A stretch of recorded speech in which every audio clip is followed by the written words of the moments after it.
आज क्लियर एक लाइन में कह दिया पहले ही दिन कि मोहन भागवत जी अगर किसी और देश में होते तो गिरफ्तार कर लिए जाते। सवाल ये है कि इस देश में जिन लाखों लाख लोगों ने शहादत देकर अंग्रेजों को खदेड़ा था, अहिंसा के मार्ग पे चलते हुए महात्मा गांधी ने, कांग्रेस पार्टी ने, सब लोगों ने मिलकर इस देश को आज़ादी दिलाई थी। उस 15 अगस्त 1947 की आज़ादी को आप आज़ादी नहीं मानेंगे, इसका क्या मतलब है? तो ये तो उनका एक सोचने का तरीका होगा और मैं समझता हूँ सही नहीं है, क्योंकि इस देश की आज़ादी में सबका योगदान था। 47 में जब अंग्रेजों को हम यहाँ से हटाए थे हिंदुस्तान के लोगों ने, वही इस मुल्क के आज़ादी का दिवस था।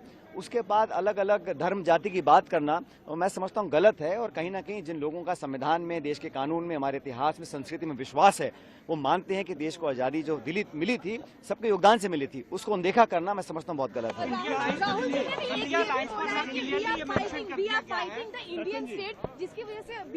देखिए, आप सब जानते हैं संवैधानिक संस्थाओं को नीतिगत तरीके से जो कमजोर करने का काम केंद्र सरकार कर रही है, जो विश्वसनीयता होनी चाहिए निर्वाचन आयोग की, संस्थानों की, उसमें कमी आ रही है।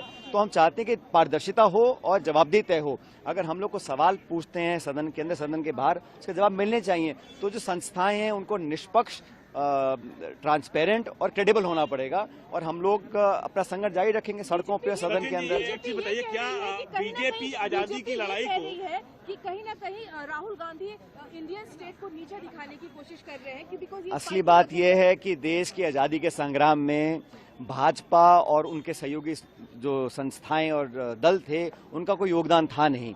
देश की आज़ादी दिलाने में कांग्रेस का पुराना इतिहास रहा, शहादत का, बलिदान का, त्याग का, तपस्या का, उससे इनका कोई लेना देना नहीं है। जिसने कुछ खोया नहीं, जिसने शहादत नहीं, जिसने अपने परिवार को नहीं छोड़ा, जो जेलों में नहीं गए, वो इस देश की आज़ादी को समझ नहीं सकते। इसलिए उनको आज़ादी के अलग अलग दिन दिखाई देते हैं। इस देश को आज़ादी भारत के लोगों ने दिलाई थी, महात्मा गांधी के नेतृत्व में कांग्रेस पार्टी ने दिलाई थी, हम सबों ने मिलकर दिलाई थी। तो 15 अगस्त को कौन भूल सकता है? और जो भूल रहा है वो बहुत बड़ी गलती कर रहा है। अच्छा, एक चीज बताएं सचिन जी, ये जो कार्यालय है, ये कांग्रेस के नेताओं का है कि देश की जनता का?